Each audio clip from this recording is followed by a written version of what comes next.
When a job offers you a moving stipend, you don't get that moving stipend until you get to the market. What? I don't know. It's backwards. I know. It makes no sense whatsoever. You mean I gotta move here and then you just compensate me? I need the money to move, so I don't understand why I can't get it first.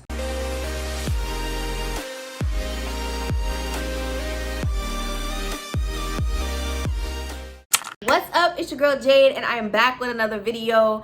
Back even though I've never even gone anywhere, because like literally I was in New York. That was my last video. And today we are going to be talking about how to move to your first TV news market.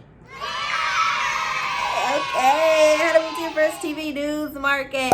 This video is going to be especially geared towards college students coming fresh out of school, as well as young professionals, especially if you might be in your first market, preferably a smaller market, or your first market where you're making that jump to your next market, just depending on where you are.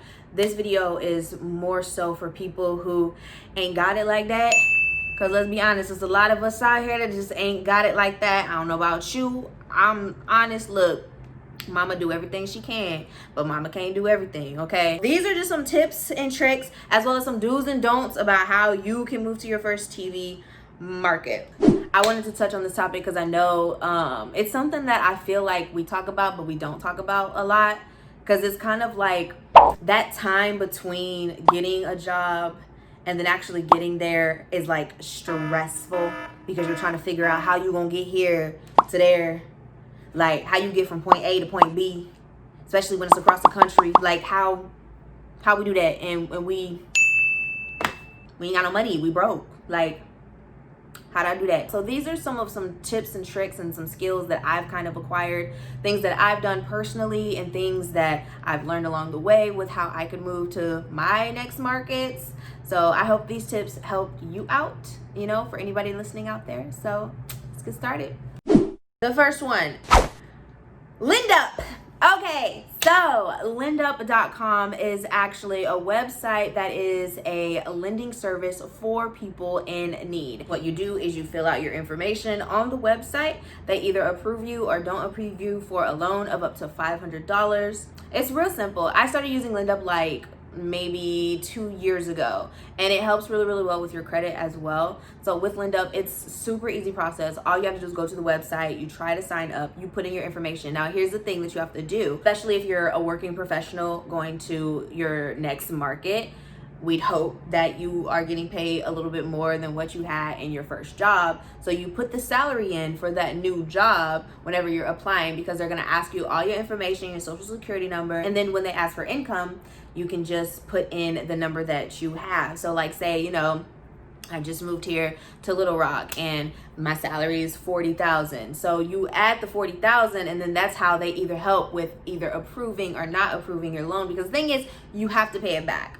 So the thing about LendUp is they're pretty good about helping people in need. And like I said, you can get a loan of up to like $500, which can help out a lot, especially if you are trying to move. That's gonna be some pretty good money that's gonna help you with a little chunk, help you move on to the next thing. LendUp is actually a really good service as well, because when you can't pay that loan back, because Lord knows, child, you want to call them up, right? You call this number, you call them, you let them know, look sis, I ain't got no money now yet, but I'm gonna have it. What can we do? LendUp is actually a really good service that helps with either extending your loan, as well as helping out with like figuring out like, okay, can we split it up and do it like that, just so you don't have to pay the big chunk sum of the $500 back. Now you can get even funds as low as $100. That can help as well.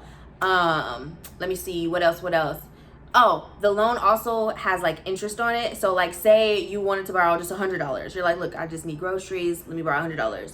Borrow $100, but there's interest on it. So the next time that you get paid, or they have like a calendar, you can tell them when you want to insert it. They try to have it like at least no more than like 5 weeks out. But they have a calendar where you let them know, hey, I'm getting paid on this day, or hey, I'm gonna have the money on this day. And that's when they will either like duck it out of your bank account. You do have to have your bank account information. Forgot about that too. Whenever you're signing up, and they can take it out. You can pay the loan back earlier than its due date, which is actually pretty good. You can pay on the loan as you're going up until the due date that it's due. Now, say You borrow $100, they do interest on it. So on that due date, it'll actually be $125. If you borrow $500, the interest on it's going to be a lot bigger. So you're going to actually be paying like $623 or $612. Don't ask me how I know that. Or something like that, you know. So those are just things to keep in mind and remember. LendUp is really, really good. It can help you out. So my next one is you can do rideshare services like DoorDash or Uber Eats or anything that's local. I know this can be harder for like professionals in their first markets, especially if you're preferably in a small market, which is like in wherever, some crazy place in Georgia, the country back roads in Georgia. Like I know that can be hard because they might not have those things because like where you are is not as big as like the next city. But like say if you were living in like a smaller market that just wasn't as affluent with having like DoorDash or Uber Eats or anything like that, if you can, and I know this is gonna be like a lot of money for you on gas, you can actually drive to like the nearest city. So like if you're in Georgia, go to Atlanta. You know, if you can afford the drive, go to Atlanta. And if you do DoorDash, Uber Eats, that's super easy. Literally, it takes as much as like just signing on. Again, doing a background check that takes like 2 seconds. All you do is input numbers, all your information, social security, your debit, credit card information. They either approve you or deny you. You put your car information as well, and they're like, oh, okay, then cool, you're good to go. The thing about DoorDash in particular, I'm only saying DoorDash because that's the one I've done. You could do Uber Eats, whichever one you feel comfortable with. But the thing about DoorDash that I've done is like, it pays you weekly. So like every Tuesday I get my paycheck from DoorDash. So like if I want to work just to have some money for that week, I'll do that, you know. And DoorDash, even when you get to like your new market, it helps out a lot. Because one, it can help you, like if you're driving around, help you get acclimated to the city to try to understand, okay, this is where this is and this is where that is. And, you know, those type of things are like really, really helpful. And especially like if you're like a working professional and you end up moving, and then you know how like you get hired and your start date is like the day or the week that they get paid, but because you just started, you don't get paid. So you're gonna get a full 2-week paycheck 3 weeks from now. What you supposed to do in between the 3 weeks? Like nobody ever talks about this, like at all. So ask mama, ask daddy, which I do. We do that. We do. But if I just want to make some extra money on my own, I'm going to DoorDash. And I'm going to learn my new market in the process of actually doing that. So next, you can apply for a credit card. Now I know most of everybody, y'all have already like gone through this. Y'all already know how it is. Like, you know, if your credit bad, you can't do it. But let me tell y'all, the Capital One Walmart card, child. They done help me out in a few situations, right? Now, I'm not trying to put my business out there or nothing, but look, we working on her, Assist working on her credit, okay? Assist working on her credit, okay? But it is not the best credit in the world. And I was able to get a Walmart Capital One card. It's like $300 credit limit that they give you, right? And then you have like the limited payments that you have to pay. It's good to have a credit card anyway. So even though it's like $300 for a limit, having a credit card helps you build your credit up anyway, which you should want to do that. So like, do your thing, bro. So my fourth thing is sell some stuff, okay? Like, y'all, I thrift a lot personally, and I have a lot of thrifted clothes that are name brand. I have a lot of thrifted bags that are name brand. I have a lot of thrifted accessories that are name brand. With that being said, I ain't pay a lot of money for them anyway. So if you can, go to a thrift store and actually resell your stuff to a thrift store. You can get some really great stuff. I got like a really good deal on my Louis Vuitton bag. It was hard for me to part ways with her. You know, that's the thing. Move to your new market, get a new salary, work your money, and you can afford a new one on your own, and it could actually come from the actual Louis store. So you good, right? You can actually go to a pawn shop and just sell anything. Like there was one time I sold like I had a moment where I was like really into DIY projects. So I bought all this stuff from Walmart, screws, hammers, all of this stuff. Like I'm just this grown man that knows how to like do handiwork. Child, that lasted like 2 seconds. So I ain't never used those tools again. I said, oh, well, let me sell this to the nearest pawn shop, right? And I got some good coin off of that. Lastly, I would say, oh my gosh, extended stay America is your best friend. Seriously, you don't know what I'm talking about? Look, let's say you're a working professional, right? You about to leave your market. You was staying in this in your apartment or whatever the case may be. You got all this furniture stuff.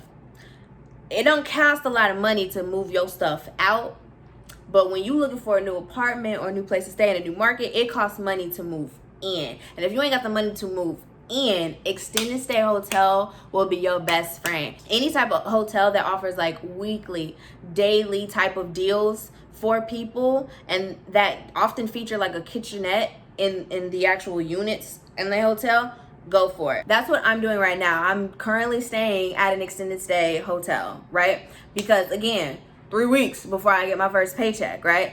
I might have the money to, you know, put a deposit down on an apartment or to pay the initial application fee. But if I ain't got the money to like full throttle, you know, it's a nice apartment, like $1,000 a month. I ain't got $1,000 yet. See, you know what I'm saying? Like I ain't got it yet. So what do you do? I packed up all of my furniture, right? From my last market, I put it in the storage unit and then literally just packed up all of my clothes, packed up any essentials that I needed, anything like that. Extended stay hotels are like those hotels for professionals who need it, for families who need it. If you are in transition, they're made for that. Especially since I'm gonna be working from home anyway, why not stay at a place that's super cheap? I can save some money. They offer free Wi-Fi. I got free breakfast in the morning until I get my first paycheck to finally move into the apartment that I want. Okay. So now I'm just gonna talk about like some do's and don'ts of like moving to your first market or your next market. So these is just gonna be like some experiences that I've gone through and things that I've been able to see. So one of the things that I want, especially, you know, when you're just kind of new at everything, don't announce your job and then ask for money immediately after to the whole world.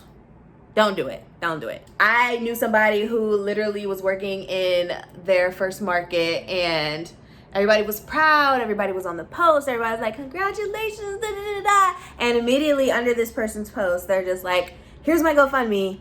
Help me move to like my next job. I was like, ugh. Which is like, it's something that we don't talk about, especially in our industry. Young people, I want y'all to keep this in mind. A lot of times, 9 times out of 10, when a job offers you a moving stipend, you don't get that moving stipend until you get to the market. What? I don't know. It's backwards. I know. It makes no sense whatsoever. You mean I gotta move here and then you just compensate me? I need the money to move, so I don't understand why I can't get it first. You know what I mean? There have been some instances where I've talked to people who said that they've gotten their money before. So it could be something that you can ask your job, but a lot of times you don't get that money until you move and then they compensate you for the move, right? So with that being said, you're pretty much on your own. Like, it's like, again, how am I supposed to do that? And I'm broke. I'm confused. How I do that? How I do that? Announcing your job, getting a lot of attention on it, great. But you don't, it's not the same, it's not gonna be the same type of energy with you posting your GoFundMe or just posting that you need help, period, in the same space, right? Luckily with this person, their mentors probably hit them up and was like, hey, it's not a good look. Because then like I went back to the page and it was gone. I was like, yeah. And it's like, as unfortunate as it is that we even have to be in this situation as young professionals. Oh, matter of fact, story time. My very first job, I remember asking like my very first news director, like, hey, so where's my moving stipend? Like, you know, it's getting close to that time. And literally he goes, oh, you don't get that till you move here. You don't get that at all till you move. And like me and my parents were just like, really? What? That's normal? Like, you know, like just kind of thrown off about it. And we're literally trying to sit here and figure out how are we going to move you halfway across the country? How are we going to do that?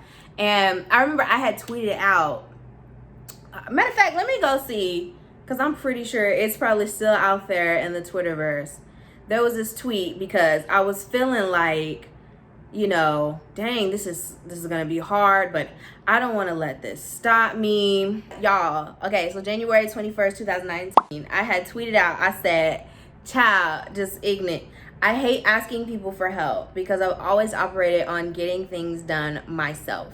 I'll literally be homeless before I let anybody hand me anything, right? What? So my little self tweeting this, right? And Tashara Parker, who's now like, she's an anchor in Dallas. If you didn't know, she's the one that's like gone viral because of her puff balls. Yeah, her.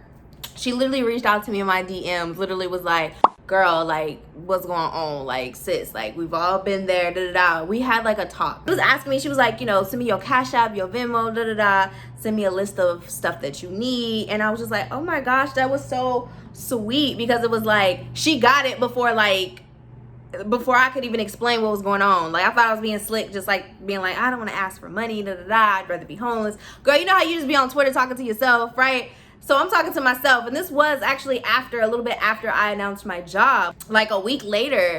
And so like, she knew what was up, and the fact that like she knew, another woman reached out to me as well, Ashley Kirkin. I think she still works in Cincinnati and all of that, and like they like reached out and was like, girl, we know how it is. We've all been there. There's people who are actually here to help. You just gotta let us know. And I was like, what? So then they actually like gave me money to like help me move to my first job. And that's what it's about. And like, I'm actually so super passionate about like helping people move to their next destination, because I know that it is hard out here, especially we in the middle of a pandemic. I feel like jobs are now hiring, right? But it's still like, okay, well, I've been out of a job for a while. So like, what do I do? Like, how do we do this? And like, I don't know how I'm gonna do this, disclaimer, but like, I'm gonna like create some type of fund. Like, I'm gonna do something that's gonna help be able to be a resource. When I look at like journalism organizations that have like emergency funds, usually those emergency funds are for people who are out of a job, or who have been furloughed, or who have been fired, you know, especially during these crazy times. You have those funds in order to help them because they lost a job. I want to be able to do things that can help someone who has gained a job actually get to their job. I want to be able to do something that can like help with those like sticky situations where it's just kind of like, oh, you're on your own, champ. I don't know. That's something that I'm passionate about. Side note, that like, I really am gonna like focus on working, especially like next year. So stay tuned. So with that being said, back to my notes. Right, so seek out mentors and professionals to help you with those moving expenses. That's why they're there, right? Like, you make those connections, you network with people. There's people that are out there. If people can see that you are that hungry young professional, or you are that hungry young college kid, like, they are going to want to invest in you and want to help you, especially if they're in a position where they can actually do that. And little things go a long way. Like, honestly, I've had people randomly like cash at me randomly, right? Just because they're just like, I love you, I love what you do, like, keep doing what you do, right? Your love and your passion is going to fuel everything that you need, period, point blank. If I don't say anything else in this video, your love and your passion fuels everything that you are going to need. With that being said, my last little tidbit of advice, this one is more so going towards professionals, because, you know, the situation before it was like when I was in college, but something that happened to me just recently, I just got a new job in the middle of a pandemic, 3 weeks after leaving my old job. I don't know how what? Huh? But I am here, and now I'm in like a top 50 market, and we excited. In order for me to get to hear from my previous job, I didn't ask for money. I just kind of had the resources pretty much from everything that I've done in this video to be like, oh, okay, I got it. This is how we're gonna do it, right? So everything in this video that I've done, like, that's how I've gotten to this point.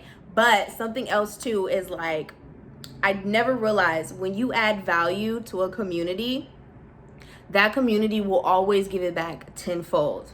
Example, I was previously working in Shreveport, Louisiana. Did some really great work there. I literally remember covering George Floyd over the summer, and I've had, you know, some of my work and clips go viral. It's made it to the White House. Oprah actually asked for it. It made it to like national networks, E! Hollywood, Dr. Phil, like, You know, I did some really great work as far as, you know, I covered my first hurricane. I remember like having a crazy situation that kind of went viral off of the whole hurricane situation live in my live shot. Like when I wasn't working with a station anymore, people were still hitting me up to do stories, and all I had was like my phone, literally. And I was like, well, I mean, it'll be independent, but if y'all still believe in the value of my work, all I have is social media. Yeah, just post it on social media. People would like still want me to do their stories. So I did. So I had a story that kind of went semi-viral. At least it went viral in like the news community just because of how I told it. So it's like, it's those things that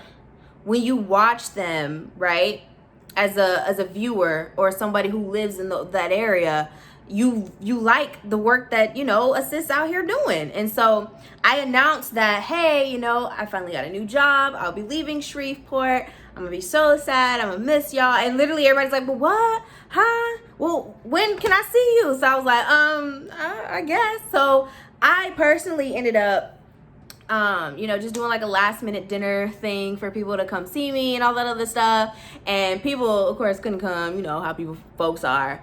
They like me on the internet. But no, like the fact that there's people who like randomly gave me Cash App money because they were like, I really like what you did for our community. I really like. No way am I asking. Don't ask viewers for money. Don't ever do that. Don't child, don't do that. But what I am saying is, when you add value to a community, you will be very surprised how that value comes back to you. And so with that being said, these were my tips and tricks, my do's and don'ts for how to move to your first TV news market. Did you get a new job? Are you going to move to your new market? Are you going to implement some of these tips? Let me know in the comment section below, and y'all have a nice